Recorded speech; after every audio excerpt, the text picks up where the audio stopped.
Uh-oh, two in 1 week. What did you guys do? Like, seriously, what just happened in the last 24 hours?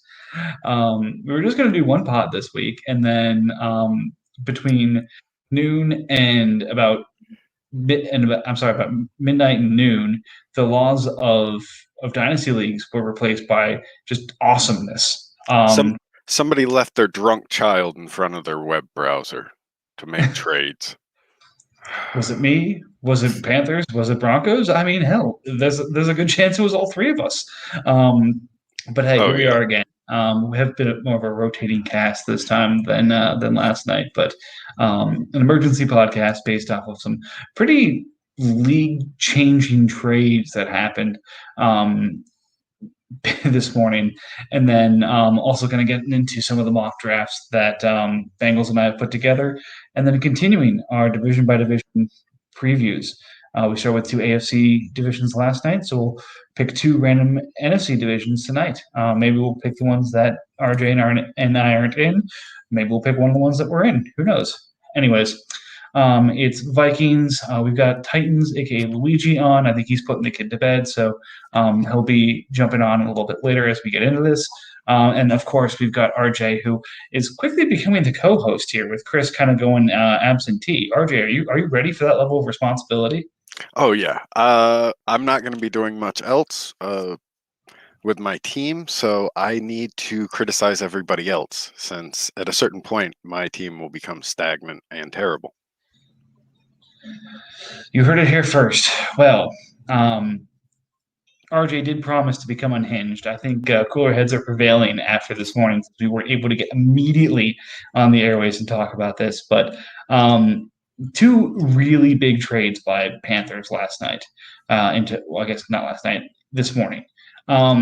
Started around I want to say 12:30 or 1 in the morning, as we were kind of hot washing and talking about a couple of things on the chat here. All of a sudden, Panthers messages me with an offer to basically ship out a good portion of the talent from his team to fill a lot of my holes and help make me a real championship contender.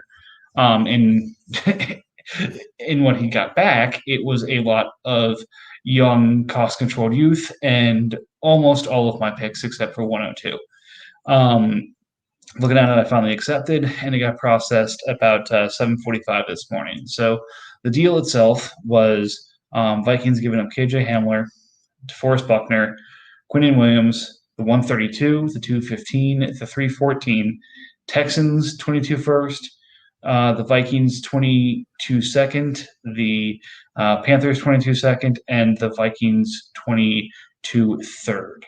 So a 132 and a first, 215 and two more seconds, a third in 21 and 22, as well as Buckner, Williams, and Hamler. Not a small amount going out. Coming back, Mike Evans, Fletcher Cox, Jaron Reed, Max Crosby, and Bobby Wagner. Um, it basically, again, I made the deal because it basically sets me up as one of, if not, I would say the team to beat in the North, and maybe even the NFC at this point because of how deep it puts me at all of my positions. The questions become quarterback, but I still have the 102 and tight end with Thomas and Komet. Will either of them make the jump? But I made the trade, so obviously I like my side of it. I've heard comments on both. RJ, what were your thoughts when you kind of went through this? I love this trade. I love this trade for both of you. You make your team infinitely better, and he Panthers receives a vast amount of quality picks. Luigi, my dude, are you ready to jump in here?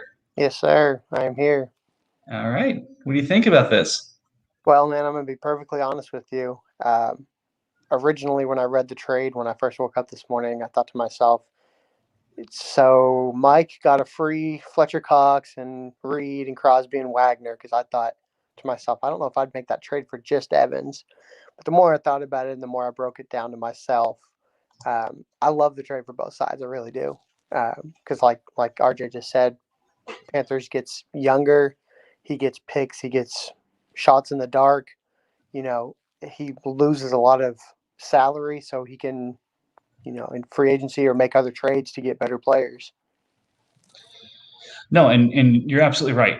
It was one of those that when I was looking at it, I basically put my hands on my head. I've got to make this deal.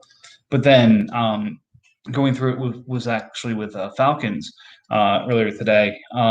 He did a really good job of pointing out that Panthers profited on every piece in that deal. So I think it was the 116 or 117 that got moved for Mike Evans. Say you call that KJ Hamler and the two firsts. Then kind of if you break down each piece, what he paid to acquire that piece, he got more back from me in terms of player draft capital. So from his perspective, he incrementally gained value, which makes sense. From my perspective, I think it makes me a better team. So it's one of those rare win-win teams trades, but it's definitely like you said, Luigi. As you break it down, it moves from being, oh my God, break your finger, smash and accept to, all right, maybe you should have negotiated this a little bit more, but hey, well done on both sides. And again, Panthers was not done. One of the questions here was what could some of these items be worth or turn into, especially, say, DeForest Buckner or others. And the Panthers did not hesitate to quickly find out. 4 hours later, converting his own Josh Oliver, the Buckner he received from me, and Jamal Adams into two corners, the 117, the 220, four fifths, and then the first and 2/5 from Broncos in 2022. So in exchange for DeForest Buckner, Jamal Adams, and Josh Oliver, he received 117 Broncos first next year, a mid-second, two corners, and a whole mess of fifths. And I think this is one of those, and I'll quickly pass the mic over to my other co-host here. Considering positional value, I think we're all kind of shocked. Yeah. Did he get elite players in defensive positions in Buckner and Adams who should have long careers ahead of him? Absolutely. But considering what players in those positions go for, this looked like a major overpay. Yeah.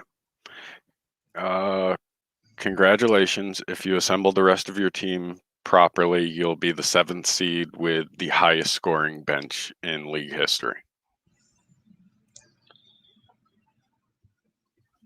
Okay. That's a lot more muted than I expected. So, like I break it down, it's the 117, the 220, and Broncos first for Jamal Adams and DeForest Buckner. Josh Oliver is whatever. Broncos has enough tight ends. He means nothing to that roster. Jamal Adams, he's $18 million. DeForest Buckner is $18 million. None of them are worth a first, like, and at any point. There were safeties and defensive tackles that we lined out, like that we talked about last night that could have been available. The cost for the players just is not, like, the value given up in the trade is just not correct for those particular players, especially when Broncos already has Derwin James. Like, there's no necessity for Jamal Adams. You could have used half of those 5th round picks to take random safeties and probably hit on one of them. You could have taken the other half of the 5th round picks, used them on defensive tackles, and you probably would have hit on one or two, and you would have had no need for either of these two players, and you could have kept all of your higher picks. Luigi, what are your thoughts? Yeah, kind of looking over Broncos team real fast. He had like 10 players before that trade, and now he has 11 and maybe a minor upgrade on one or two of them, and he gave away every single one of his picks. Now he lacks pick capital to be able to build the team efficiently. If he gets one or two injuries, his whole season is done. And I mean, now he can go after some players in free agency, sure, but with the I don't know exactly how many picks, 8 picks that he traded this year, he could have used to have the depth to be able to survive an injury or two. But now, in my opinion, it's not possible to survive injuries on the defensive side. So let's think about this again. I agree. Let's think about this a slightly different way, and this is an analysis I'm kind of doing live here. If I look at I think it's 16 players that Broncos has on his roster, it puts him at, I'll call it about 2,000 points for. At 2,100 points for, the Patriots were a 6-10 team. Basically, if you had points in that range, you were pretty well between 3-13 and 6-10 kind of being the upside. So where he's at right now, he's probably a 3-4 win team, which is not bad enough to be the 101, but not good enough to be a playoff team. So RJ, to your point, he's got work to do, and it's at running back, it's at wide receiver, it's at D end, it's at linebacker, and it's at corner. And I think only one of those positions is something that I would realistically walk into free agency and say, I feel comfortable I'm going to address this position in free agency. And that's corner. Every other position is really needing some TLC. And to get that is, Emmanuel Sanders went for $20 million last year. Larry Fitzgerald regularly goes for $15 million in this league. So for him to get what he needs there, it's going to be a $20 million on an Adrian Peterson contract. It's going to be $15 million on a Larry Fitzgerald type contract. And he's only got, $70 million left. So the cap he needs to get done what he needs done, it just isn't there. Chris, help me out here. Do you see a silver lining on this? On what? On the Broncos trade. Oh no, it's terrible. I think that was covered exclusively and extensively in chat. So okay. No, but again, it's we talked about last night team building models and how Broncos was kind of going off in a new direction because he was going to get his quarterback and he was going to build around that quarterback slowly but surely through the draft and through a lot of development. And Mahomes has the extended window to be able to do that. Now, again, he's tried to speed things up, but Luigi, to your point, he doesn't have the capital and he doesn't have the cap really to round things out. So it's almost a Ravens-like model, but for Ravens model to work, he needed to move a second for James Robinson before he became James Robinson. And everyone realized he was here for good this last year. He needed to hit on a lot of depth picks, and he needed to play free agency very well. So, hey, if Broncos can do that, then we're all going to be eating a ton of crow at the end of the season. That's really hard to do, and I don't have confidence in my ability to do it. I know others probably don't either. So, again, dude, betting on yourself, by all means. It's just one of those where, I don't know.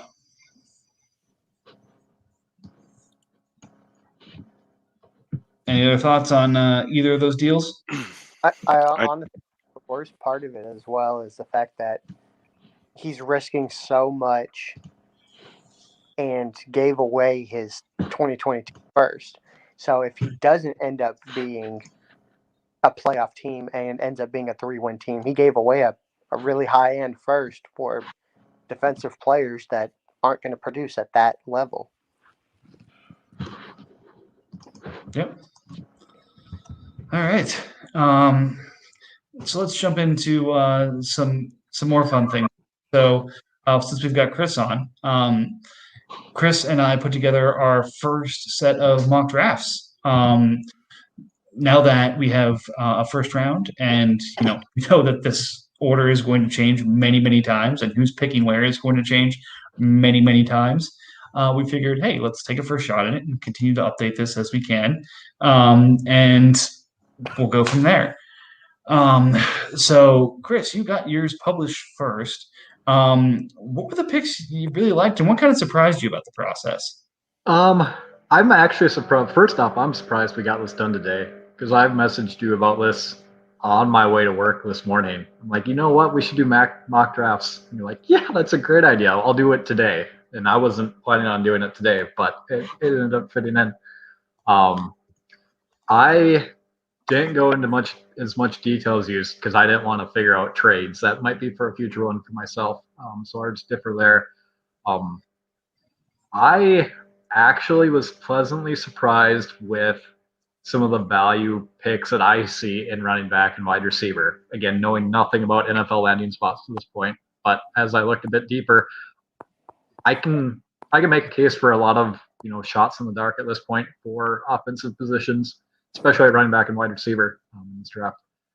I found myself fading defense quite a bit more. I don't know if it's because I base that more off of NFL landing spot or if it's because I just don't see defenses highly rated this year compared to last year's, or I've seen defensive pieces get discounted in the future after drafting, and it's hard to get back that capital you spend on them. But Yep. I enjoyed making this mock a lot. And I've only had a couple minutes to look at yours. I like where our picks actually line up and are the same player, especially, pick 14 and on. If we match, somehow we matched on RJ's projected player, which I find hilarious. Yeah, I found enjoyment in that. It's a good it's a good pick. It's a good player to just assume that would be somebody that I'd go after also. Yep. But yeah, I'll let you guys discuss. I've got to go put some nominations in for another league that Jeremy is yelling at me for. So I'm going to do that while you guys talk amongst yourselves. All right. So a couple of highlights. Again, we talked about the quarterbacks being the first couple picks. Chris has Lawrence, Fields, Wilson, and then Lance at 4. We talked about last night, the draft starting at 5 with Jamar Chase, and Matt adding that to his war chest. 6, Colts taking a running back, but not the running back I think a lot of folks are mocking as the first running back. It's back to Etienne, who I think going into the season, a lot of folks were saying was going to be the RB1. Pitts ends his fall at 108. Devonta Smith, 109 Falcons. So at the end of the day, it would be TJ Hopkins, Devonta Smith, and I think he takes that 10 times out of 10. Just highlighting a couple other players, a lot of wide receivers in first round, both my mock and Chris's. 113, you see Mac Jones go to the Patriots. That's great value. If he falls that far, I think he may go a little bit higher, but we'll talk about my mock on that a little bit later. Kenneth Gainwell has gotten some conversation in this podcast at 115. Rousseau at 116, I believe, was an opt-out as well. Micah Parsons falling to 18, which is just insane considering where linebackers have gone the last couple of years. As mentioned, Kadarius Toney to the Eagles at 120. My BFF, my guy, love of my life, Quinte at 121 to the Panthers. Going down. A couple more running backs at 24 and 25. Trask making an appearance at 126 as that late round quarterback that folks are going to take a shot on.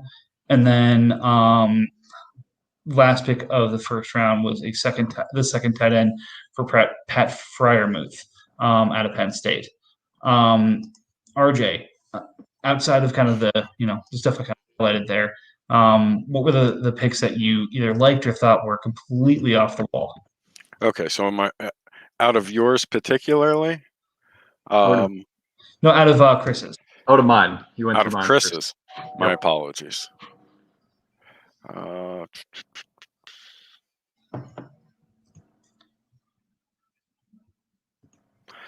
I don't know if Chase is the number 1 wide receiver taken off the board. I find it hard to believe that we're arguing that somebody other than a Heisman Trophy winner would be the first wide receiver taken off the board. But depending on landing spot, I can see it. I don't know. I don't know if Pitts lasts to 8. Yeah, the couple of picks I put in early, I debated on how soon Pitts goes. We've seen a lot of hyped up tight ends in the past that were supposed to be the next big thing that haven't turned out well. So I guess that's just me applying my own slanted view to the tight end position and moving them down a couple spots. Right, understandable. I like where you have Gainwell. I do believe he's going to be a good running back. I think everybody's a little bit low on the defensive ends. I'm not a huge fan of Pay, but I think all three of them will all. I can imagine all three of them going to places that result in them being drafted in our league before the 20s, because that is such a valuable position. It's true. Let's see, Matt, what are you thinking at 5? You thinking Jamar Chase? You thinking I'm thinking I will take the best player available at 105. There we go. Keep that as vague as humanly possible. Yeah, he's taking Chase. I'm gonna weigh landing spots versus position needs versus all kinds of things.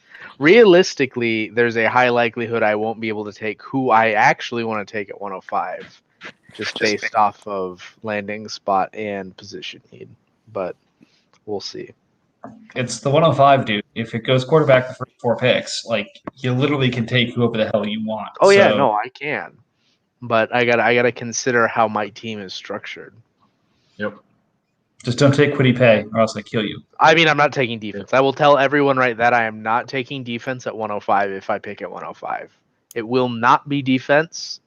It can be literally any offensive skill position, obviously besides kicker and punter, because that's not a thing. Well, and you also franchised your punter, so there's absolutely no reason to take a punter. I kind of wish we had just like individual punters, because that'd be fun. But I understand why that's not a thing. I'm in enough punter leagues. Okay with this. All right. Luigi, I saw you had to unfortunately drop there for a second. Any thoughts on, I don't know if you had a chance to look at Chris's mock draft, any thoughts of what you like, what you don't like, what fits, what doesn't fit, that kind of stuff? Yeah, I think 109 is a reach on Devontae Smith. That's all I'm going to say. Not a opposing opinions on Devonta Smith. I love it. It's, and I get it. Some people are like, dude, to look at what he did to Ohio State in the national championship game. Look at what he did to corners all year at the other side. Show me the 5'9", 175-pound receiver who's been successful in the NFL. Like, the only name I recognize off that list is Paul Robinson. Darren Sproles, but he's not a receiver. Like, he kind of was a receiver. At 175 pounds? Okay, he was probably lighter, if anything. Yeah, he was tiny. Yeah, like, Darren Sproles was a manlet of the manlet degree. But again, that's looking at, like, you're looking at the exception to the rule. Like, that's where you're getting into, like, Josh Allen is like, oh, you can just take any quarterback that looks like they have good physical talents and turn them into a great NFL QB. But Josh Allen is the exception to the rule. Darren Sproles is exception to the rule. Yeah, so again, I did actually consider putting one of one. Yeah, I considered putting Waddle over Smith, actually, at 109 and 110 and flip-flopping the two. I throw a name around whenever I talk about Devontae Smith and D.D. Westbrook. They're literally the exact same size. D.D.'s just a little bit faster. But if you look at, like, D.D.'s last year, I think he had Baker Mayfield that year. He had an extremely good year. So I like to throw that name around just to, mess with people who are big Devontae Smith fans. Let's get RJ's rebuttal on this conversation. I mean, it's all like a fair assessment. I think I just think he's probably going to be exceptional at the next level. Just, I don't know. He's really boring, and like I tend to shy away from those, and they end up like blowing up in my face. So this is the first time that I'm just like, oh, I'm going with what I thought was the majority opinion, but apparently not. So we've got a couple comments in chat here. I'll mention. Great poll going on right now, which is switching back and forth here. What is the superior liquor, gin or vodka? I seem to be the only stalwart holding out for gin here, but do what you want to do, guys. You guys are. It seems to be a groundswell of support for individual punters and kickers here. Oh, Luigi, nothing's wrong with your name. Nothing at all. I'm drunk and I find it entertaining. Yeah, Matt can be a little bit of a child sometimes. We can all be a little bit. I mean, I'm literally drinking White Claw, so I'm officially like 16 years old. And again, even though I voted for gin, it's a vodka tonic type of evening. So, all right. I agree with Chris though. It's both. They're both good. If you're gonna shit on a liquor, it's not gonna be gin or vodka. This is very true. All right. So shifting. Any other thoughts on Chris's mock before we shift over to a quick review of mine? Then we can kind of go through side by side and see what folks think about some of the pick conversations here. Anything else, but just on Chris's on its own. Cool. All right. Mine, again, taking different approaches here. When Chris and I talked this morning about doing this, I went in assuming trades because I know trades are going to happen, and this is not going to be the setup of what the draft looks like from the current pick order now to draft day. So I'll predict a couple of trades, and I'll let you guys react to is this an actual trade that could happen, or is one side going to tell the other to pound sand? So again, the first trade is between Matt and the Patriots. Patriots moving up to get Mac Jones, who Chris has actually falling to the Patriots at 13. So this may be a moot point. But in this case, the Patriots would move Barkley and 113 for 105 and Judy. As the team involved in this, Matt, what do you think? I mean, that's not my preferred way of going about moving Judy, but I don't think I'd be upset about doing that. Like, I did trade for Barkley in another league this offseason in it wasn't even the offseason, it was during the season. I traded Kamara and it was effectively Kamara in a late first for Barkley and my first right before I had the chance to decide to just like straight tank and get a top 3 pick. So like I would probably do this, but I am hesitant about like paying running back, so it's not like super appealing. But I will definitely be taking a portion of my time on the clock to take Mac Jones offers because he's going to be the singular quarterback available at 105. So yeah. If you feel like you need a quarterback and you plan on trading up for him, he could be gone at 106. I am crazy enough to take another quarterback, just for the record. So and again, before everyone says no way in hell, Barkley for 105, Mike, how much were you drinking at 9:00 this morning? Last year, Kamara got traded for the 104, and Kamara just had the year he had. So saying, okay, Kamara goes for 104, but 105 for Barkley is insane. Like, come on, guys, this is not crazy. So at least that's my opinion on it. Anyone else, please tell me, pound sand or otherwise. But this seemed one of those like, hey, it's a win. It could be a potential win for both sides. I do not think Mac Jones is going to have a starting gig by the end of the NFL draft. I think he's going to be like a Jordan Love type scenario. I'd be surprised by that.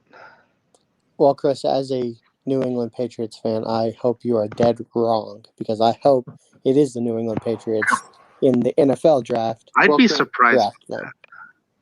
Well, Chris, as a New England Patriots fan, I hope you are dead wrong, because I mute hope Bill, mute. New England Patriots. God bless. Disaster averted. Speaking of disaster averted, it's okay, guys. Broncos is here. Broncos is here. He got here just in time. We moved on to the mock draft. Rocking the Steelers hat, too. That's right. Got to wear a hat inside. Hey, I'll tell you what, there were a couple days of seeing RJ for the first time where having the green shirt and the green in the background, I thought he was really playing up the Eagles motif. And you were just saying, to hell with this. Yeah, I'm a Steelers fan, and all of you can deal with it. I was waiting for the green screen antics to come in from RJ with that. Start floating his head around the room and shit. I was considering it. I would be surprised though if Mac Jones isn't at least I think the worst case scenario for Mac Jones when it comes to being a starter this coming season is San Francisco drafting him because he fits that mold of boring, white, tallish, not super mobile but can move. He's basically like Kirk Cousins, right? And I just see Kyle Shanahan falling in love with that, and him seeing him being available at 12, be like, oh, hey, look, I can get my quarterback here and not have to trade up. And then he splits time once Jimmy goes down injured week 5, and then he's a starter. He makes it to week 5? I think he makes. Well, we'll have to see the schedule and see if we play at MetLife at any point earlier than that. Because if we do, then we'll just chalk the entire season again. No, we don't. And you know why I know that for a fact? Because I live 20 minutes from MetLife. I'm a huge Niners fan. It would have been week 2 against the Jets and week 3 against the Giants. I would have gotten to see my team. You were stoked, right? I was going to see my team twice in 1 year, back-to-back weeks. Both of them were going to be beaten down on some shitty New York teams, and then everyone died. I mean, there's a non-zero chance someone like Fields isn't even starting at the start of the year if real-life Falcons takes him at 4. I mean, there's no guarantee all these quarterbacks are starting. Yeah, it looks like Ryan's not going anywhere anytime soon. He can't. That's way too big of a cap hit for them to trade him. I think it's more likely Fields isn't starting this season than it is Mac Jones isn't starting. 1 second. All right, we've got one more in the room here. I need to take care of one quick thing before I can add them. Oh God, can we fit 7 people on this on this system? Not in the free version, but I'm taking care of that right now. Oh God, Mike, I could have just Twitch streamed this. We could have done this on Discord, and I could have Twitch streamed it.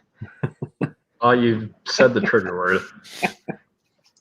Twitch, Discord. We're starting again. Back to 0 days since we've had a Discord mention. Jeremy, are you wearing a bathrobe? Jeremy. Is that a bathrobe, Jeremy? That's pimping. Good evening, gentlemen. Coming in here literally dicks out. Okay, I'll take it. Is that a robe or a smoking jacket? It is just a robe. He's a father. It's not a smoking jacket. Who knows? He might be trying to embrace his younger days. Maybe when the kids are older, he'll have one. Oh, yes. Anyways, we are up to 7. It's a beautiful thing. So again, Jeremy, you've joined right at the fun time.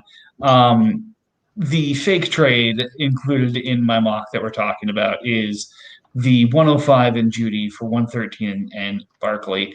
As an owner who has traded a young quarterback recently, what are you thinking about the Patriots moving up to get their guy? Okay, let me look at this a little closer. So I mean, Patriots are willing to make those sort of moves. I don't think he's going to move. No, I don't think he moves Barkley. I just don't think he'll do that. I mean, rumor has it Barkley has been included in trades already. So I would make an offer for him, but I'm not allowed to because somebody didn't want to allow people to reacquire players within a year. You know why. Yeah, I probably deserve that. Anyway. I don't know if he pulls it off. I don't see Barkley moving. Personally, I could be wrong, but fair enough. All right. Moving on. Next big trade I have is between Atlanta and Jacksonville. Jacksonville was a fun story last year. Traded their first this year to pick up Derrick Henry, at which point all of us kind of grabbed the top of our heads, similar to what we did this morning, and said, what the hell is Jacksonville thinking? Giving up his 22 first for fucking Derrick Henry. And then Derrick Henry became Derrick Henry again, and we all look really, really dumb. That said, as we talked about last night, not sure he has the pieces to really make a run this year. So does he kind of rejigger some of his pieces towards a longer-term view while helping a contender get a little bit stronger? So big trade here.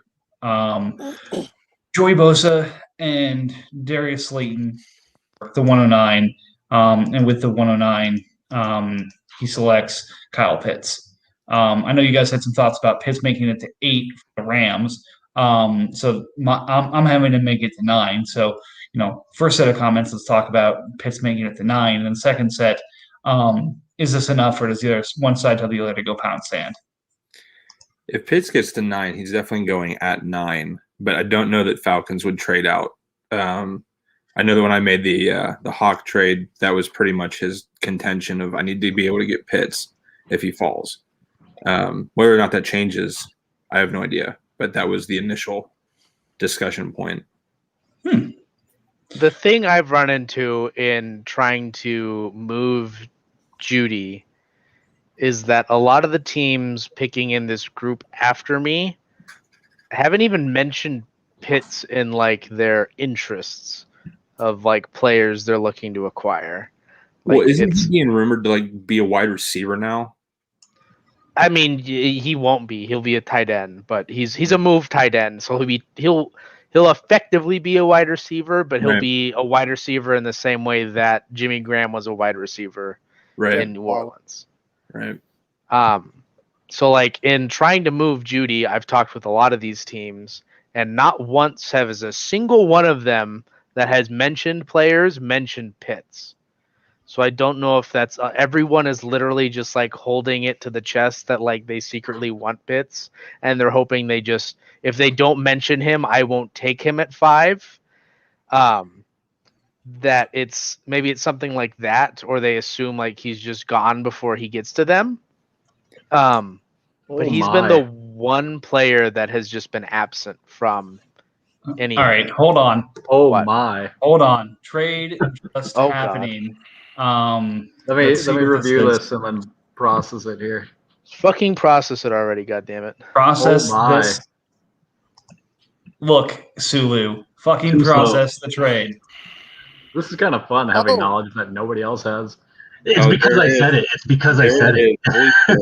Okay, Barkley has moved for a quarterback. You're welcome, Dolphins. Wow. So, Jeremy, what do you think? Is Barkley going to move for a quarterback? You're welcome for me joining tonight so that I can say that. So, Mike, how do you feel about your mock draft getting slightly nuked here? Well, look, it made it about 30 minutes, so that's longer than I thought it was going to survive.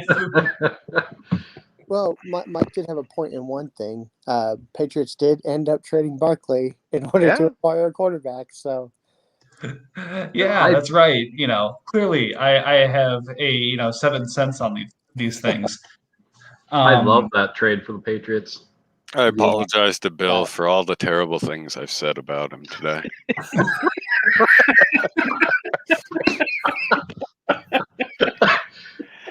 Some of you guys just have problems in this league. All right. So to sum this up, Dolphins has traded Justin Herbert 24 for Jarrett Stidham, Saquon Barkley, Denzel Mims, and the 213. So Dolphins now has Ben Roethlisberger and Jalen Hurts as his two quarterbacks, as well as Jarrett Stidham, because obviously has added Saquon Barkley to Aaron Jones and has added Denzel Mims to his receiver set, plus upgraded the 324 to the 213. Hey man, it's gonna be cool when he's shopping for a quarterback again in a year when he doesn't have a starter again. Yeah. Yeah. Hey. I think I'm okay staying in the NFC at this point. You guys have fun in the AFC. I'm gonna stay in the NFC where it's Oh no, I have to. There's another year where there's one more good team, and then he's out of quarterback. Whatever shall I do? If you're gonna buy Saquon, Matt makes all the conference finals 1 year, and he's just yeah, but I've also made the conference finals how many years in a row? Oh my god! And it took literally a once in 100 years Kamara game to beat me. I'll take that. Well, that's crazy. He's got a good offense now with that acquisition, at least for this year. Yeah, that does not suck. And especially if Hurts is able to hang on to that job at that price tag. If Yeah. That's a massive if. Yeah, that's huge. I think he gets this year, and that's about it. If he plays like he did against the Saints, he'll be fine. If he plays like he did in literally every other game, he's fucked. Yeah. Because the Eagles are going to be a bad enough team this coming year to pick one of the top 3 QBs next year. Mm-hmm. And they weren't exactly like it hasn't come off to me that like they are giga sold on Jalen Hurts. It's come off as like, oh, we feel like we got good value in drafting Jalen Hurts. And he may be good and he seems to be okay. But now like Doug's gone, so the coach that wanted him's gone.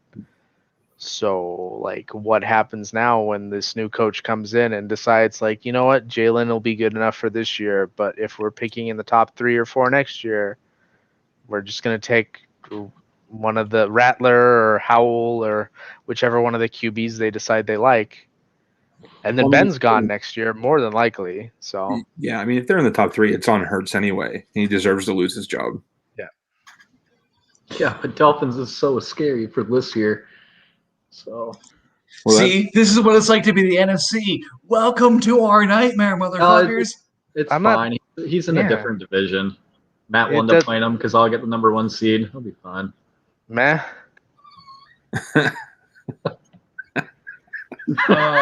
Call me when he has a defensive end better than Zach Sealer as second D end. Hey, now that he's moved, now that Barkley and Mims have moved off Patriots, I can actually offer him some defensive ends for those guys. Interesting. Anyway. All right. So considering my first trade is now completely moot, maybe by the end of talking about the second trade, it will be completely moot because Falcons will move the 109. Anyways,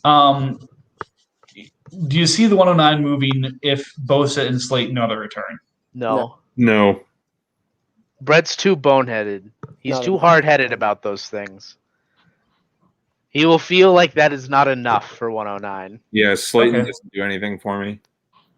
All right. From the other perspective, if you're Jacksonville and you get offered 109 for Bosa and Slayton, do you pull the trigger? Yes, 100% for me. Let me take a look at Jacksonville's team really quick. Because you have the option to either get Pitts or the second best running back or, Waddle, according to your mock draft. I would trade Bosa and Slayton for any of those guys. I feel like Bosa can get that trade done without Slayton. Yeah. I feel like if he were to attach literally any of his other good defensive players that aren't cornerback, it's more likely to get done than Slayton if it's involving Falcons. It's because Falcons doesn't need more wide receivers. Like, he doesn't need more offense. Mm-hmm. It's just not a need for his team. So it's just like he's stacking at a strength which it's going to come down to like he can only start X amount of players at each position. Yeah. So. All right, 1 second. Mike has to send out an offer. No, I'm not sending out an offer. And I'm managing, 7, maybe now 8 people in the damn podcast at the moment. This is the most we've ever had. And we're getting another person in here.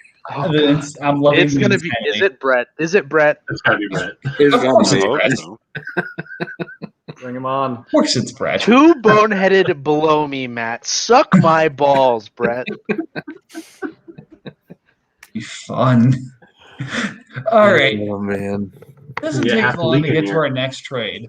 At 10, I have Pittsburgh moving out 110 and Matt Ryan for the 126 and 226, and then 49ers future first and second. I realize I'm probably going to get shit on for even suggesting this trade in this group, and that's completely fine.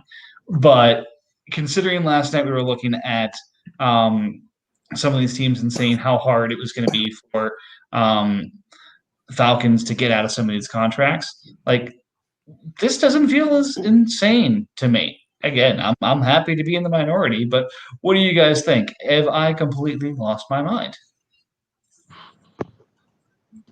I don't think it's awful. I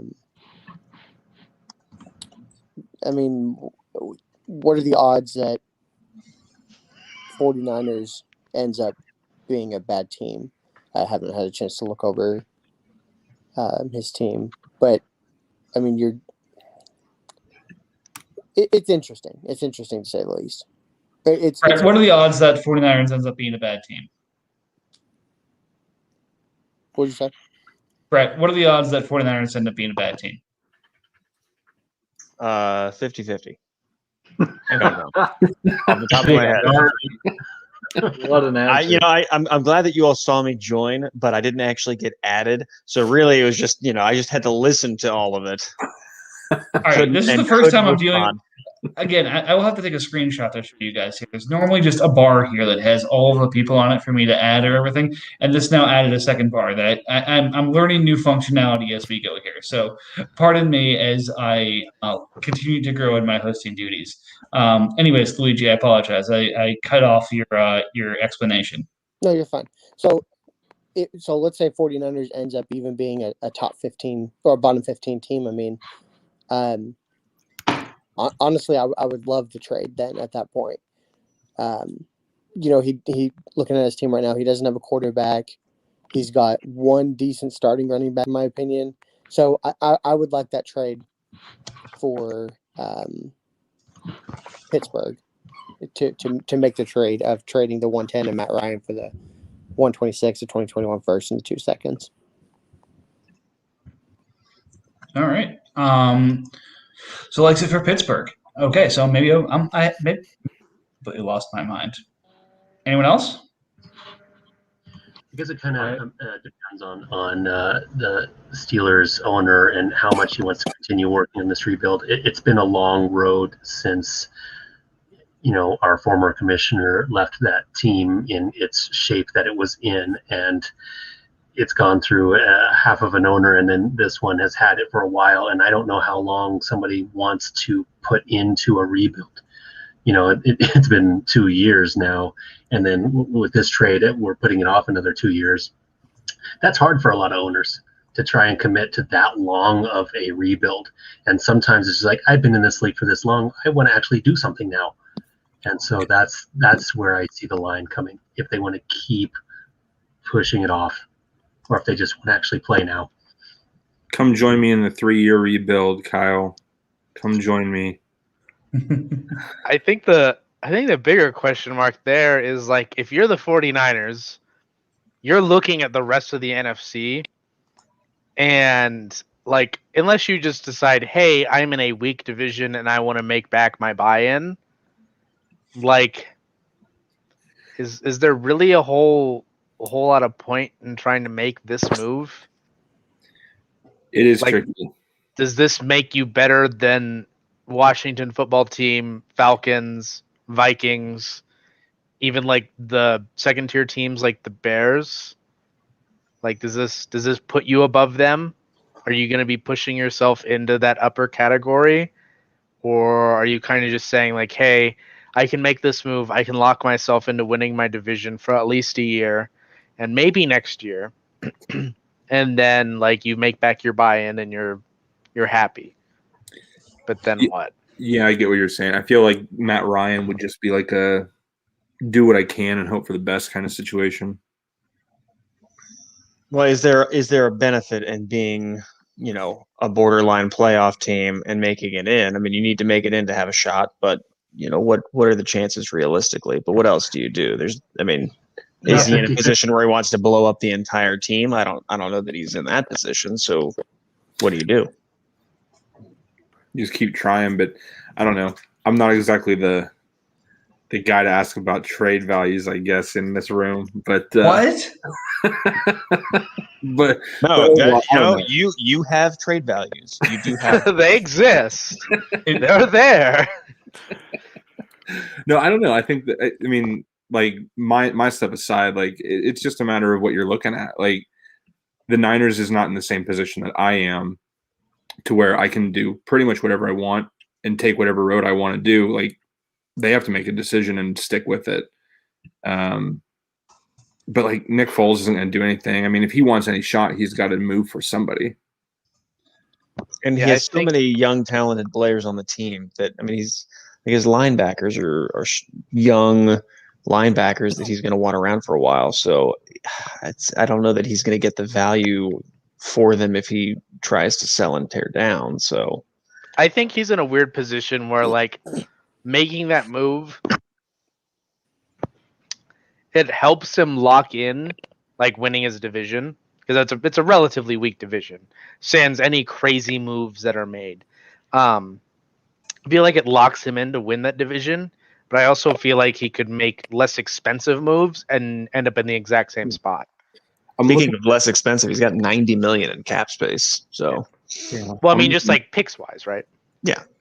I'm looking at his contract situation. Like more than half his team only has 2 years left. Like if he goes for Matt Ryan or anybody like that, I would say that he's trying to capitalize on the 2-year window. But what is the likelihood of that happening in the NFC with the way it's structured as it is? No, and again, it's one of those, you guys have hammered home the point really well. Like, what is he trying to do? So there are, call it 3 favorites in the NFC right now. And I hate talking about myself like this. But if you look at Falcons, myself, and Redskins. No, you don't. If it makes you feel better, Vikings, just think about it as you talking about yourself and the Panthers organization that you have coalesced into your team to create one larger, angrier team. I am the Viking Panther. Anyway, so just because there are 3 really good teams, you stop competing. You still can win your division with that. You still play a wild card team in the first round, and who knows? Again, maybe you have the Kamara that goes off with the 100-year performance, and you take Matt out of the playoffs, and that puts him in a position to win a championship. Like, I don't think you stop competing just because there are other good teams. It's if your team makes sense to compete, you compete. Again, that said, he's missing a quarterback. He really needs another running back. But everything else on this team screams like this is a team that's ready to go for it now. Yeah. Again, it's not a push-all-in team, but it's a team that's ready to compete right now. So that's why I made the fake trade here, thinking if he gets a quarterback like Matt Ryan, if he gets a running back like Travis Etienne, who I have him taking at this pick, I think this team automatically becomes the favorite in the NFC West, and you make the playoffs, who knows what happens. I like it. I think it's a correct assessment. I just don't think it's going to be Matt Ryan. Right. Like for the 49er side of it. And I do think Pittsburgh, I don't think that's an unreasonable idea for him to package the 110 and Matt Ryan to try to move out of that pick for multiple picks. All right. So speaking of another trade here, but before I get to that, come on, Brett. I've only got 2 trades out right now. Only 2 trade offers at this point. Everyone else is rejecting my trade. So I'm trying to spread the love. I know you're playing matchmaker. Like seriously, it's sometimes you wanna do what you can. I am proud of Mike. To do what you're good at. Mike, I am proud of you for listening to my advice, even if it is less than 24 hours later of not tinkering. Yes, I've made it 24 hours. Does anyone have a 24-hour coin for me? All right. Anyways, on to the next fake trade here. I have the Rams making some moves here as the Panthers continue their epic blow-up.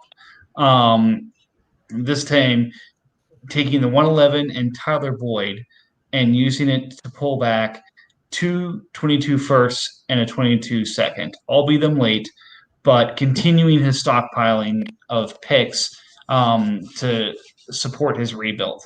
Again, I know there's differing opinions on Tyler Boyd, especially now with T. Higgins in town. People may look at this and say that's absolutely not enough for the 111. But fake trade. Who says no to this, or if I've still not lost my mind yet? I mean, Rams probably say no. I don't think for a linebacker, at least. I don't think that's enough for the 111 and Tyler Boyd. I really have Tyler Boyd in my higher end wide receiver 2 area, and I think obviously the Washington football team first is going to be late. Atlanta second is going to be late, and so you're looking at hoping that the Rams 2022 first is somewhere close to even the 111, or else you're going to have 2 later firsts, a late 2022 for a higher end first and a high end wide receiver 2, in my opinion. Also got to look at owner tendencies. The Rams have only made a single trade since they've joined the league with you, Mike. And so, surprise. So I don't, these kind of things, trades in the midst of the draft, and when we have newer owners, they've been with us for a little less than a year. I look at those and I don't see them moving off. I see them making the pick. That's fair. How many teams has Mike not traded with? I've hit them all at this point. The only team I haven't traded with is myself. I think the biggest thing up here, I think Carolina does it, even if it's not necessarily like the proper value. But I think that's because Carolina is similar to me in viewing player contracts in like a total rebuild, in the sense that like him drafting a player now is not good for him, because that's more points he's going to have on his roster that could end up winning him games next year. And that's another year off of a rookie contract that could end up being valuable, that he'd rather have still on their rookie contract by the time he's, quote, completed, end quote, his rebuild. So it's there. Those picks are definitely worse than 111. But, like, he's not going to have Tyler Boyd on his roster by then, more than likely. He'll move him at some point for something. Does he want Micah Parsons at that pick or Jalen Waddle? Because either of those guys, if he keeps them long-term, are going to be expensive if they're any good after a fifth-year tag. So it ends up being, like, how long does Panthers project out his rebuild? And how willingly is he going to keep kicking the can on these picks down the road? Because ideally, if you're going for a full rebuild, you're just like, you're dumping it all in on like 2 classes towards the end of it, because that's when you're going to get the most out of those contracts. They all peak in like their second. You hit one right now. I would disagree with you there. You hit one right now. A couple good hits here, especially since we're past the top 10 picks, right? So the fifth round, the 5-year option is cheaper. from 11 through 32. So you want to hit 1 or 2 here, and then you're ready for a good 3-year window with your picks next year. Because a couple rookies aren't going to win you games. That's not enough, especially since he's dumped everything else. So he gets 2 studs in this year's draft. He's not going to win games, and so his next year's picks are going to be good. See, you say that until he runs into a team like Broncos this past season, who was literally rostering nothing. Mm-hmm. And then it's so like 1 or 2. That's what I'm saying. That's not. He will have the capital, as we've realized. You can just buy a quarterback. You don't have to actually draft them. He's going to have the capital just to pick up. He doesn't have to have a top 2 pick. He doesn't need one. He'll have the capital to just buy one with his picks at that point. So I think that this trade that Mike's described is good for Panthers, especially since we're past the 10th round pick. And then his window would start next year, but really would hit strong in 2023. Yeah, I agree with that. Like, I think Panthers moving on from these picks is good, just solely because of the idea that the 5th-year options are cheaper for players past the 10th pick, but they're not they're still expensive players. Yeah. Like Gibson is still going to be almost $11 million on his 5th-year deal, and that's assuming there's no more expensive running back contracts that are added above into that top 25. Which pick would you rather have? Is 11 or million 111? Sorry? Is 11 million expensive? That would be running back 11 right now. I mean, but you're talking about 5th-year options that are years away. I mean, I challenge the notion that that's expensive. I mean, what's free agency going to look like this year? I have no idea. Free agency this year is going to be a shit show. Like, do you think the 110 or the 111? So Chris dropped, but I believe he had done the analysis that there's about $2.1 billion available in free agency this year. And there is absolute fifth-year options in any position that's not quarterback. I don't know that that's expensive. I mean, it depends on how you view the position. Like, it depends on the player. Yeah. Yeah. Like, if Gibson's a top 10 running back by the time I'm tagging him for his 5th-year option, that's fine. But yeah, you've got 3 years of information to decide. Yeah. So great. But then you also, you're sitting on 3 years of, say, in 3 years or 4 years from now, the Panthers is ready to compete and ready to all in. Now, on top of having to buy free agents to fill out his roster, he's also having to 5th-year tag any guy he takes this year. So, that's why, to me, if he's planning on doing it, a couple of years from now, if he can slot it in to where he's going to have rookies still on their deal, that's better than having a rookie that is going to a 5th-year option. There's a difference. I mean, staggering those 5th-year options, though, is nice, too, because now, likewise, if you say he's going to push all his picks to 2022, then he's going to have all of those players. I'm dealing with from my picks last year or the year before last, where he's going to have all of his players needing 5th-year options at once. Yeah. Whereas staggering them lets you pay a few of them here and there and not be extension problem too, because you only get 3 extensions per year, right? Yeah. That's something that comes into play now. For example, with my team, I have 3 players on 5th-year options, so all my extensions are spoken for now. I can't extend anybody because of that problem.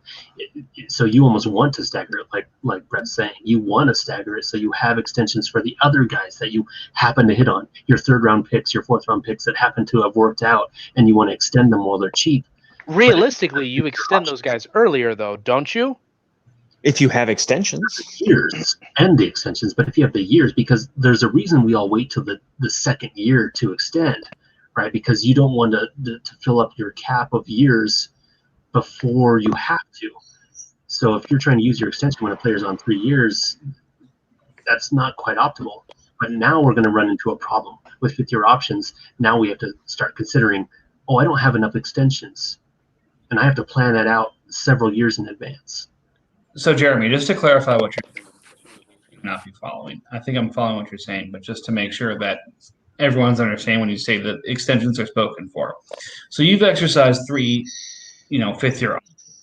Mm-hmm. We're expecting at the end of the year, you're likely going to have to extend each of those players because they would have 2 years left and you'd be able to use a normal extension on them rather than having to trade them for a trade extension. You're not saying because I've exercised the 5th-year option, I've lost that extension. It's more No. Yes, I'm sorry. Strategically, I need to do this. I'm assuming, because those are players I'm going to want more than just next year. So the assumption is I'm going to have to extend them at the end of this year. So that means I have to hold those 3 extensions until that point in time. So I can't use them on anything. But yeah, that's a good point because there's people listening that probably don't understand what I'm saying. Yeah, again, and that's part of the purpose of the podcast is education, and getting on trades, but also education. Yeah, you shook me with what you were saying there. I was like, oh shit, my extensions are done now. What? No, it's just because I have to hold them. I can't use them on anybody else because I'm going to use them on my 5th-year options. You're spoken for. Mm-hmm. All right, so that wraps up the actual picks I had trades for in here. By all means, enjoy the mocks. Thank you, Chris, for all the effort you put into yours. I think this is going to be a really good thing for the league to look at, and who knows, maybe it gives some ideas of where some of these players fall in our estimations, and makes a few more trades happen. Again, matchmaking, it's a great business. All right, kind of shifting gears here since we've got all these folks on here. What we wanted to do was touch on 2 more of the divisions as we talk about our pre-draft sort of team situations. So since we have, let's see, we've got the Eagles, we've got the Chargers, we've got the Titans, we've got the Falcons. That's a lot of NFC here. I don't think we have any of the NFC West. I don't think we have any of the NFC South, except for Falcons. But nobody cares about him. Let's talk about the NFC West first. All right. So we talked about maybe one of these teams going all in. The 49ers won the division last year, and they've got the late pick. Cardinals, I think, have the 107. Rams, I think they have a later pick. If anything, but I had them trading in earlier to grab Parsons, and then Seahawks have the 104. So as you guys look at this division, is it really just 49ers and everybody else, or do one of these other teams have a real shot at catching up this year? I think if the 49ers are sitting there with Nick Foles at QB, it's kind of like an open division. The least likely I see of winning that division is the Seahawks, just based off of he's probably going to end up with Lance, which is good long term, but not great short term. If you assume that the NFL teams follow with the idea of this kid's probably good, but he probably also needs a year to sit behind a quarterback and really learn the NFL game. And he just doesn't have a whole lot of substance to his team. So I feel like Seahawks is an easy slot in as 4th in that division. Disagree. I think Cardinals ought to give him a run for his money. I mean, depending on what happens with Garoppolo, he may be struggling to find some quarterback points too. But he's a lot of players on his team. But he's got a lot of safeties, got a lot of corners. He does not have many things on his roster that are actually scoring points. I mean, he's roughly at the same as Seahawks. It really does. I think it'll be a race between the 2 of them. Comes down to Taysom Hill. Oh God, puke. No. Garoppolo is the starter in San Francisco this year, though. Yeah, Lynch came out and said he was keeping him this year as long as he's healthy. Well, we believe everything they say, right? We've also said that about Alex Smith. We've also said that about Colin Kaepernick. We've said that quite a few times, and we meant it. Maybe none of them. I don't know. All right, so kind of going team by team. Start with the 49ers. We've talked about them needing to add a quarterback. They have Ronald Jones, who seems to have resurrected his career in Tampa. A pretty good set of receivers, pretty good set of tight ends, and a pretty well-performing defense. Probably needed a little bit of help at the D-end position. If you're looking at this team, what are some of the moves you're thinking about trying to do to make this team ready to contend?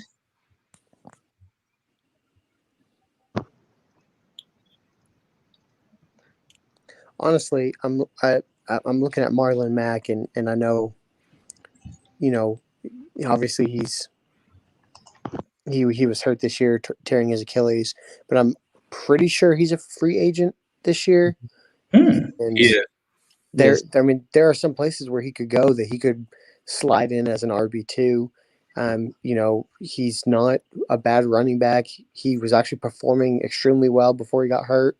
And I know there's just that one game, but that one game he had, he had some good catches where he was able to break for, 30, 35 yards. And then the few rushes that he had before he tore his Achilles, he looked like he was going to be giving Jonathan Taylor a run for his money as the starter. So I think it's possible he could slide in somewhere and help the 49ers perform. If 49ers is able to pick up a quarterback and Marlon Mack is able to be an RB2, I think he could give the run for the money for the division lead. Honestly, I think the Rams, I know I'm switching gears, but I think the Rams are the team to beat. Just throwing that out there. Oh, all right. We'll get into the Rams here in a second. And that's a great point about Mac. Again, everyone uses this, so I recognize I'm pounding on something that's a overused stereotype. But what if Mac goes to the Patriots? Like, does anyone have confidence that Sony Michel is going to beat him out, or Damian Harris, or anyone in that case? Like, Damian Harris would win that job. I mean, it's the Patriots' job, so it's no singular back's job. It's like 7 of them conglomerated into one piece. Right, and don't forget James White's coming back, so they already have their PPR guy. I don't know if James White is coming back. I really don't. And Burkhead may not be back as well. So that's 2 of their best pass catching backs, and they're not going to have one. And Mac is not as good as James White, but he's competent in that area. But I kind of agree. I think Harris would be still the starter there. I don't see this being a competitive team. Well, is it a competitive team in this division, or is it a competitive team in the NFC? Because it's certainly a competitive team in the division. I think it's solidly number 2, but probably by like a 5-game margin. Okay. Again, he's got 91 million of linebackers. So he does not have a bad contract he needs to deal with. It's a question of, can he add a quarterback? Can he add a running back? Can he add a D end? But again, it may be best for him to wait one more year before making those kind of acquisitions. Last year, he came into the league thinking, I've got 2 starting quarterbacks in Foles and Breeze, and now he's got none. I don't even think his defensive end is that bad. I mean, just considering the lack on everybody's roster of enough defensive ends, I think Hubbard probably has a bit of a better year. I mean, he's got an awesome trio of linebackers. He's solid at tight end. I mean, if he finds a quarterback, I think he should win the division. There's like 4 teams in this league that don't have to like legitimately consider adding more defensive ends. Right. It's a nice position to be in, trust me.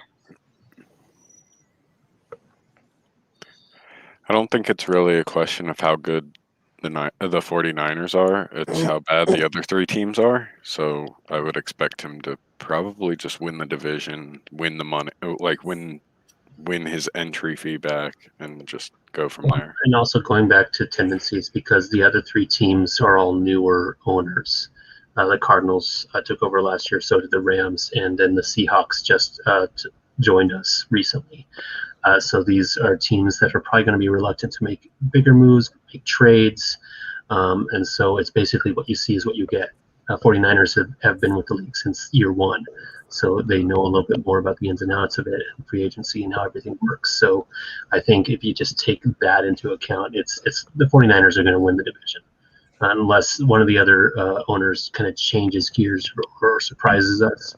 That's generally how it's going to go. Hold on, Jeremy. Are you suggesting that the new owners might be reluctant to make trades after what the Broncos and what the Panthers have done in the last 24 hours? He's a hardened veteran now. Like, seriously, he's taking his lumps. He's one. He's one of us. One of us. I didn't look at any of the other rosters before I made that declaration. Yeah, this division sucks, and the 49ers will win this. I mean, the Rams have some nice pieces, but they've also only got 21 players rostered. Yeah, like it's so they don't have nice the depth pieces to do anything. They don't have a team, right? And like everyone has money in free agency this year. Everyone does. Yeah. And if you look at who's available in free agency, like specifically on the offensive side of the ball, I think there's nothing. Like There's wide never receiver, anything. your second highest scoring wide receiver this past season is Cordell Patterson, with Travis Fulgham third, Braxton Berrios fourth, Damian Amendola fifth. Larry Fitzgerald's gonna get his fourth $16 million free agent deal this summer. Didn't he announce his retirement a month ago? On Fitz, I thought he did, but he's still gonna get paid $16 million by somebody. Yeah, he'll still get signed. I got made fun of so hard for bidding so high on Fitz in the startup, however many years ago that was. It was pretty fun. There's everyone made fun of everybody for everything in that startup. There's a lot of safeties in this free agency class, and there's a lot of rotation linebackers, and that's. I mean, there's always more defensive depth. I mean, because there's a hell of a lot more IDP players scoring points than there are offensive players. But it's like speaking of a team who could maybe use a safety, let's talk about the Rams. That man's about to sign Jordan Poyer to a $40 million deal just to win him in free agency. I think the Rams have to be the current favorite because you can't even guarantee that the 49ers are going to get a quarterback. I think they don't need them. I disagree because I mean he has Baker Mayfield who is progressing. He has DeAndre Swift who is progressing. Marquise Brown who started off the year awful and then ended the year as I think the wide receiver 5. And he has some needs on the defensive side, but like Matt was saying, there are those defensive pieces in free agency, and he has $101 million in cap. So he could win some pieces that'll put up points to help him win around the already built offense that he has. I mean, the issue with that is that you start 18 people every week. He's got 21 people on his roster. And he has to win all of those defensive pieces. And when he's bidding against 32 other teams that all have roster money. Anybody get hurt. Right. You have to start 7 offensive players, not including the punter and kicker. He's got a total of 8 offensive players rostered. Yeah, and that includes 10 draft picks as well. And that includes, Haskins, Lynn Bowden, little Jordan Humphrey. I mean, he's not going to be fielding a complete starting roster. Right, but he also has 8 draft picks as well. Now, I know that some of those later draft picks aren't going to necessarily produce this year, but he has the capital and the draft picks to be able to give himself a little bit of depth around the already more major pieces like Baker Mayfield and DeAndre Swift. The issue there is he has to hit on all of his draft picks then. He has to hit on 108, 1.31, 2.08, and 3.112 or 3.12. He has to hit on all those or he just doesn't have enough depth. Or he has $100 million in cap space. I get it. Everyone has cap space. Yeah. Everyone's going to be able to spend all of the money to get whatever they need. If he adds 2 to 3 impact players through free agency, which with $100 million in cap space, I don't think is an unrealistic comment. Yeah, but who are those impact players that are available, though? Yeah, it's not a matter of how much money's like available. It's how terrible the free agency pool is. Yeah. Like the best offensive player from this past season that's available is Mike Davis. Well, and it's not like he's got the roster that he has, and it's a solid 21 players. And there's a bunch of players on here that aren't really going to score many more points than they scored last year. There are some nice pieces here. There are some nice building blocks for him, and he has the draft picks to add to that. I just don't think that this is the year that he's going to be able to compete, even in this division. It's what's the most likely occurrence? The 49ers finding a quarterback, or the Rams finding 15 a team. starters. Yeah. It's the 49ers finding a quarterback. That's the more likely occurrence. Yeah, who knows? Considering we've just seen piles of players move for picks, if the Rams decide to do something like that, they could fix this problem. But fair point, like you said. What's more likely? I think there are plenty of teams selling quarterbacks right now, so I won't poo-poo that idea. Let's talk about the Cardinals. 107 and Garoppolo. Looking at the rest of the team. Nuke? $31 million for DeAndre Hopkins. The Cardinals just take whatever wide receiver is available. Mm-hmm. Or running back. Or running back. It's not like they have. No, I feel like with the running backs he has, somebody's there that'll put up some reasonable amount of not dog shit amount of points. But with wide receiver, he has one guy that is an actual NFL wide receiver on that roster right now. It's also probably safer too if you're not competitive. Yeah, the odds of your wide receiver losing value is less. Unless Najee Harris falls to him, then I can see it as like you take him and then you try and flip him. But like, if I'm Ted, I don't know what I'm doing, because like it's just that offensive side is so devoid of talent. Like if he could find somebody that just has like 4 early seconds that he can swap 107 for, and Ted believes in himself to like identify. No, like if it doesn't. What Bill? I'm taking Pitts. If I'm at 7, I'm taking Pitts. You have an opportunity to.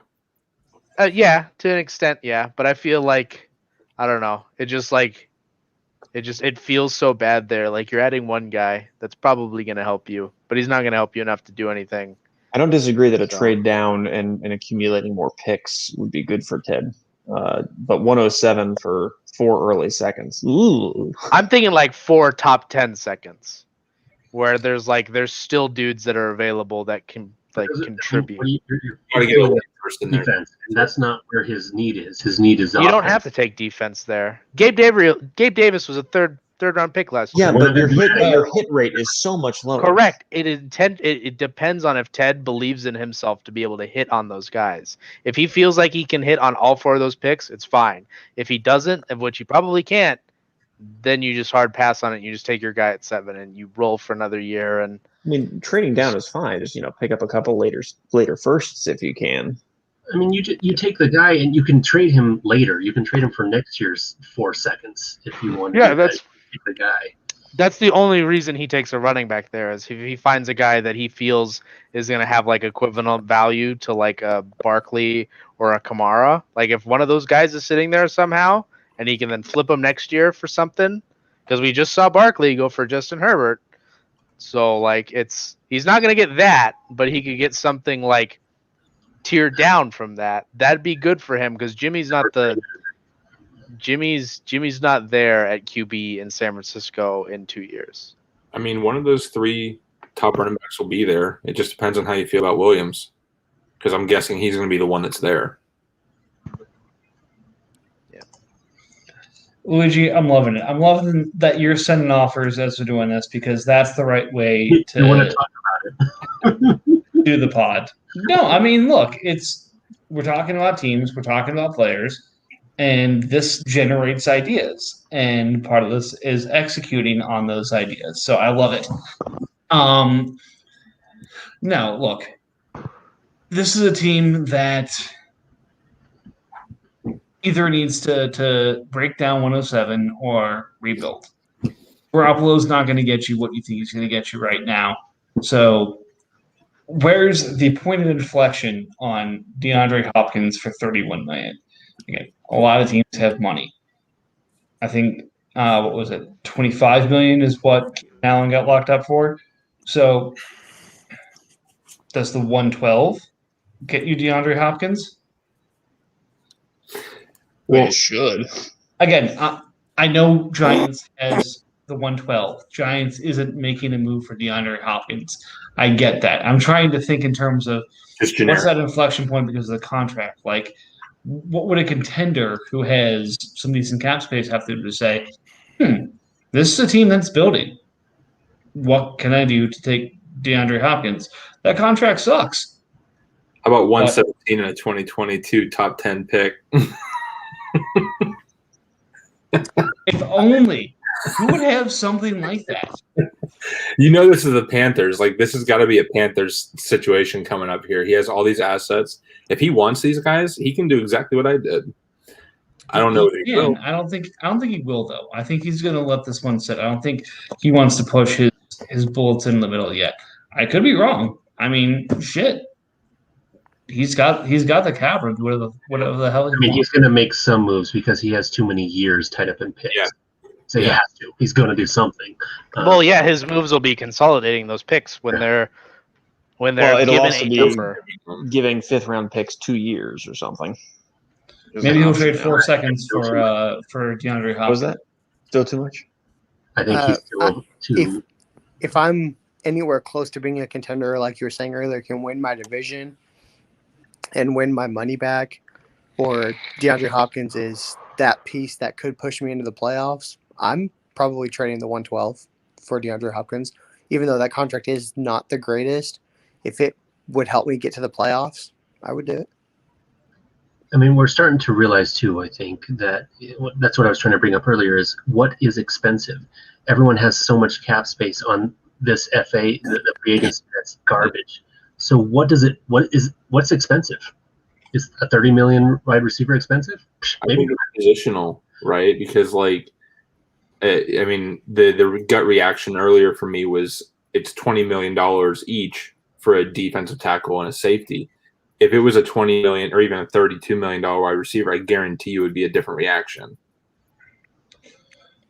Right. I think that goes back to the positional value, Phil. And again, I think you're happy with the guys you got, so by all means. I think you'll see as you go here, it's rare to see safeties and defensive tackles be priced at that. But again, that's a player by player. If you think he's the one of one, you take the one of one. The other fact of this, as I'm going through it, outside of the AFC North, the NFC North,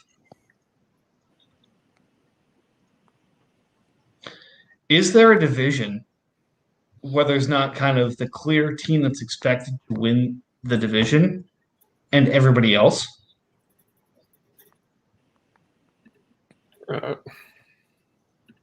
Like you're saying, like one of the 4 teams is pretty obvious. Yeah. Like, for example, Washington, barring something going completely sideways, should win the East. Falcons, barring something going sideways, should win the South. Chargers, again, maybe I'll add the West to that. I think the AFC West is a little bit more up in the air. Dolphins, unless something goes completely haywire or Bills comes back with a vengeance, should win the AFC East. How about the NFC East? NFC East is Washington. Like, who's going to challenge Washington in that division? Right. I didn't know if you said that one or not. Yeah. No, I agree with you completely. That's Washington's division to lose, and if he loses it, be mocked forever for it. I know, Brett. If only. I think those divisions are the NFC East, the NFC South, the AFC West is probably the weakest of those 3, and then, well, the West has teams going for it now. The West 4. They do. To Bill's point, he's probably But a year away as the Broncos. But the Chiefs are a couple pieces away. The Raiders are a couple pieces away. Obviously the favorite, but they're not out of the conversation there. Everyone's Whereas just if you look at the NFC, go ahead. Sorry, Jeremy. Matt, I'm just very excited, and I think I speak for the league, that you actually have people who are paying attention in your division now for once since this league started, and you actually have to deal with people who have a pulse. So, I'm going to tell Steve you said that, sir. I hope so. You tell him. You can tell him that. So I want to rewind for just 1 second because we were talking about Cardinals and we've since moved on, but we were talking about Cardinals and Hopkins' contract, and I went back to see who he renegotiated. He renegotiated Garoppolo and cut his salary in half from $9 million to $4.5 million, when he could have renegotiated Hopkins, who would have been the wide receiver 5 in points per game, which would have been $20 million. Mm-hmm.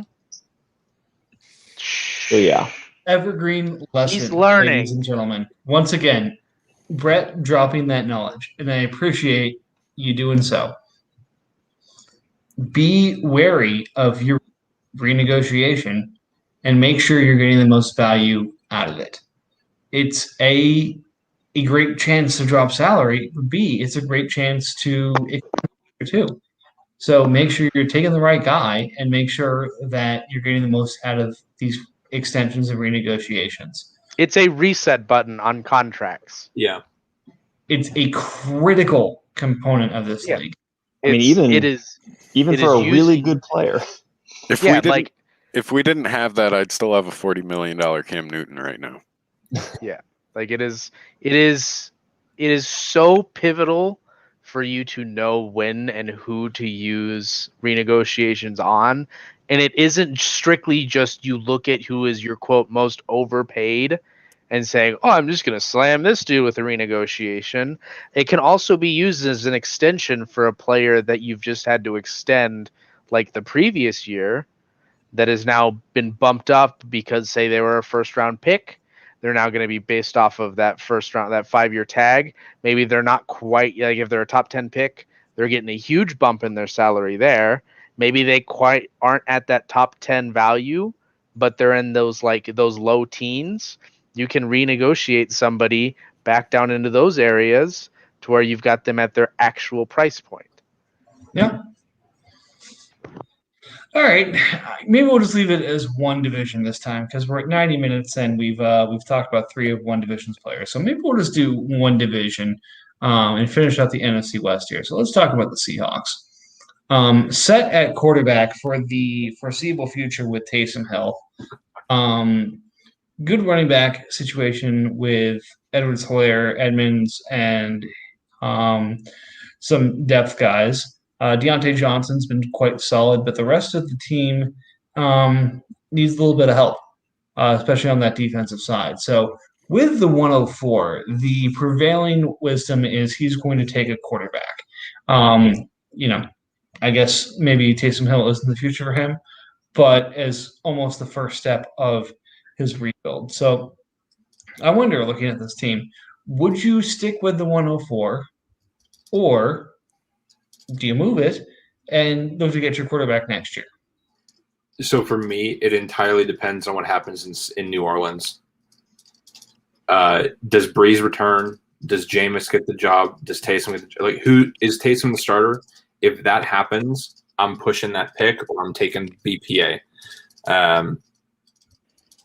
I don't think he would take anything but a quarterback at 4, so I would probably trade down at that point. But it 100% for me depends on Taysom Hill. He clearly has a bias for him. I mean, even if Taysom Hill's the starting quarterback of the New Orleans Saints this season, you take Trey Lance or whatever QB falls to you. Especially if it's not Trey Lance that falls to you, you just slam it because the other 3 are quote more NFL ready or whatever.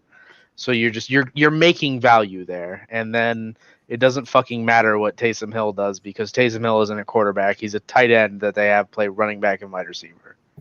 I mean, I guess the question would be if you don't like the 4th quarterback that's sitting there, but you're confident enough that you can tank for another year and have a higher pick next year and get your quarterback next year, then I could see moving off from the pick and pushing another year. Because, I mean, he's got Edwards-Helaire. I mean, but if Hill's not starting, I mean, he's going to get points from Johnson. He's got, some stuff. But there's not a lot of point potential on his roster right now. So he could pretty easily make the decision to push to 2022 and plan to have a higher pick even than 104 and not be taking the fourth best quarterback. I don't think he ends up higher than 104 next year, just because I think Bill has opened a floodgate of, if you're going to suck, you're going to fucking suck. A tankathon is on. Commit to it. Yeah, Panthers this year has decided he's going to fucking suck. Yeah. And he wasn't even here for me last year. I think there's multiple teams that have vocalized that they've decided they're going to just full on suck. And I don't know how you can look at the QB. If you're going to make that decision, you have had to have looked at tape for Radler, Howell, and all of the other possible QBs that are coming out next year, Purdy, all them, and you have to have decided which one is your guy. And you're going out and getting that guy. You're not tanking for just any of the top 3 QBs. You are tanking specifically for one of those QBs if you are passing on whichever one of the 4 drops this year. Or to Jeremy's point, you could potentially buy a quarterback. Yeah. Realistically, we're looking at a flat cap next year. Let's not sugarcoat this for anybody. The NFL would have to raise the salary cap above what it was last year for us to not have a flat cap. Jeremy, am I correct in that? We already upped it 5%. So. Sorry, Jeremy, say that again? You're correct. It's extremely unlikely that occurs.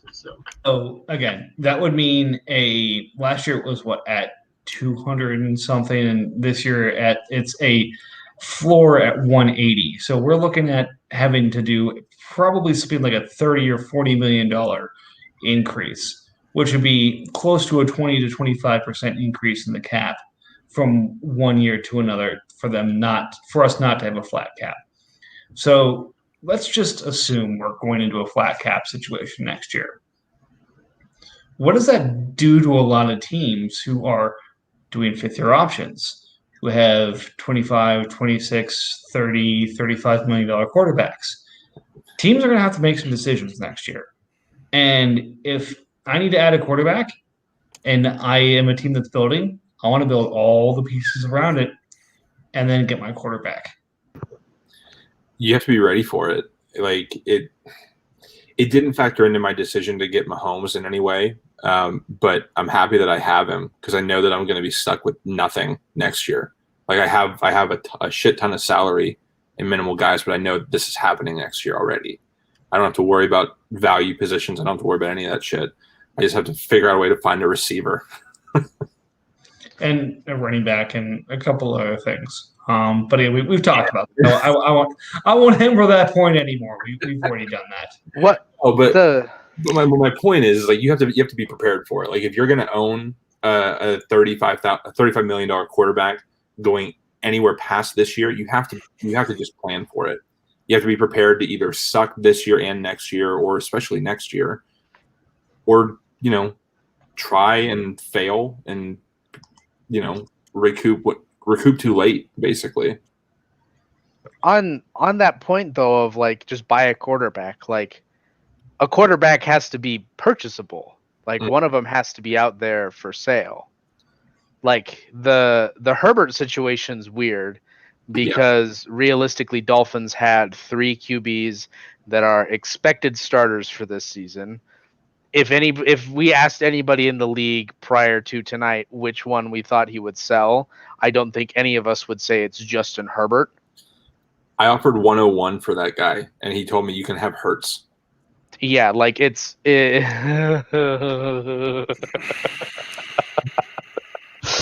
it's a matter of QBs have to become available, and Mahomes was only available because I was able to immediately flip him for a top 5 pick, or effectively the 101 non-quarterback and a very good quarterback that I like on a very good deal. That is the only reason Mahomes was moved. I can't give you a reason. Like those situations aren't going to be the case every year. I don't think this year is unique. Every year you can look at, this only happened to talk about his trade. This only happened because this. This only happened because this. Well, there's always going to be a situation where that happened because of this. I think quarterbacks are going to be available for purchase any given year. There's always there are going to be tanking teams who decide, hey, I'm not going to win this year. I might as well sell my fucking quarterback and tank because I don't need these points. Correct, but which teams that are deciding to do that have QBs that you legitimately want to buy? Matt Ryan is the only one I can think of. Starter. Who knows? So I would say there are seven quarterbacks that are very readily for sale right now. Alex Smith is for sale. Yes, he's included in that count. Sweet. I mean, every year is different, though, right? Like last year, I was able to sell Cam Newton and Tom Brady all at different points of the season, but their contracts weren't great, So that again, my point being, call it 3 quarterbacks that are going to be moved, and usually, if there's a quarterback being moved, it's because the prevailing wisdom is they've got less than 2 years of productive time left in the league. So if you look at, say, Matt Ryan, Marcus Mariota, Ben, Carson Wentz, Kirk Cousins. Cousins is tags possible though, and I don't think what's his face moves on from him. Tennessee. No, he already matched the offer, so yeah. I'm just scrolling down through again. Drew Lock, Teddy Bridgewater, Alex Smith, Sam Darnold. I mean, after the draft, some of these guys aren't going to be the starter anymore, so we'll see. Right. I mean, so, but again, that's another option. And Jim. So maybe Tua is available. Daniel Jones. Tua's available? Tua's running out of teams that can trade for him. Mm-hmm. There's one team that can't trade for him because he's gone to another team that is not made. Sure. That's me. I just can't get him. Yep. Please act like I haven't already sent an offer for Tua. Oh my Christ, Mike! Please get some help. Possible. All right. It's been an hour and 40 minutes. That's 100 minutes of fantastic pod of emergency that we didn't think we were getting today. And we had up to 8 people in here at a time. And that is fantastic and worth any that I spent on this podcast. So thank you all for the time, for the passion, for the enjoyment of this league. Let's go around the horn here. RJ, any parting thoughts? No, I'm good. Matt? Dolphins, what the fuck? That's it.